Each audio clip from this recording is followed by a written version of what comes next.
Social মিডিয়ায় জোর, ট্রেন্ডে ভরসা, লক্ষ্য কি জেনজি? কেন্দ্রকে নতি স্বীকারে বাধ্য করা তরুণ প্রজন্মের আন্দোলনের পর প্রধানমন্ত্রীর সাম্প্রতিক আহ্বান ঘিরে এই প্রশ্ন উকি দিচ্ছে অনেকের মনে। 7ই আগস্ট ছিল জাতীয় হ্যান্ডলুম দিবস। সেই উপলক্ষে সোশ্যাল মিডিয়ায় GRWM অর্থাৎ get ready with me trend follow করে পছন্দের হ্যান্ডলুম পণ্যের সঙ্গে সকলকে ভিডিও পোস্ট করার আহ্বান জানিয়েছেন প্রধানমন্ত্রী। अभी पिछले सप्ताह आप सबने फ्रेंडशिप डे मनाया। मैं आज आग्रह करता हूं 7 अगस्त हैंडलूम डे होता है।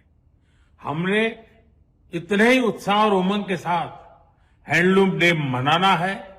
आप भी तो इस प्रकार से एक हैंडलूम की वैरायटी के साथ GRWM वीडियो करके जरूर दुनिया के सामने अपनी बात रख सकते हैं। শুক্রবার এনসিপিআই সাংসদদের সঙ্গে বৈঠকেও প্রধানমন্ত্রী সোশ্যাল মিডিয়ায় প্রচারের উপর জোর দেন।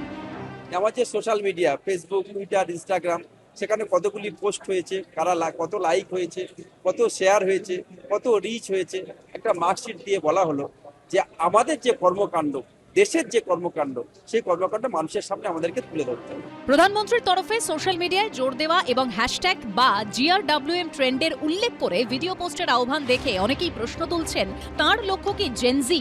এসব কি তরুণ প্রজন্মকে কাছে টানার চেষ্টা? সম্প্রতি প্রশ্ন ফাঁস ইস্যুতে এই জেনজির আন্দোলন কেন্দ্রকে অস্বস্তিতে ফেলেছে। অনর তরুণ প্রজন্মের সামনে কার্যত নতি স্বীকার করতে হয়েছে মোদী সরকারকে। বাধ্য হয়ে কেন্দ্রীয় শিক্ষামন্ত্রীর পদ থেকে সরাতে হয়েছে ধর্মেন্দ্র প্রধানকে। সেই সঙ্গে আন্দোলনকারীদের ওপর পুলিশি অত্যাচার নিয়েও দেশ জুড়ে প্রবল সমালোচনার মুখে পড়েছে মোদী সরকার। বিভিন্ন সূত্র থেকে পাওয়া পরিসংখ্যান অনুযায়ী 2029 সালের লোকসভা ভোটে গুরুত্বপূর্ণ ভূমিকা নিতে চলেছে এই তরুণ প্রজন্মই।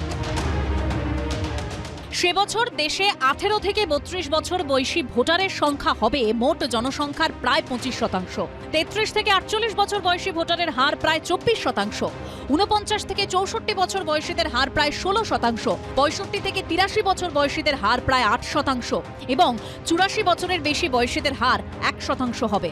অর্থাৎ শতাংশের বিচারে 18 থেকে 32 বছর বয়সীরাই হবেন সিংহভাগ। তাই কি জেনজিকে কাছে টানার চেষ্টা? পার্লামেন্টের সংখ্যাগরিষ্ঠতা এত, তৃণমূলের এমপিরা বিক্রি হলো, শিবসেনার এমপিরা বিক্রি হলো, কিন্তু ভারতের যুব সমাজকে কিনতে পারলো না। ভারতের যুব সমাজ বিক্রি হলো না এবং তাদের চাপের সামনে বিজেপি সরকারকে, মোদী সরকারকে পরাজয় স্বীকার করতে হলো। এখন উনি যদি ভেবে থাকেন যে ইনস্টাগ্রামে 4টে রিল বানিয়ে ওনার 15 বছরের অপদার্থতা মিথ্যে হয়ে যাবে, সেটা উনি ভাবতে পারেন, কিন্তু গোটা দেশের মানুষ বুঝতে পারছে হাওয়া কোন দিকে যাচ্ছে। 2029-এ হয় এসপার নয় ওসপার হবে, আমরাও সেদিকে তাকিয়ে আছি। শেষ অবধি কি তরুণ প্রজন্মের মন পেতে সফল হবে পদ্ম শিবির? বিজেন্দ্র সিংহ ও রুমা পালের রিপোর্ট, এবিপি আনন্দ। এবিপি আনন্দ, এগিয়ে থাকে, এগিয়ে রাখে।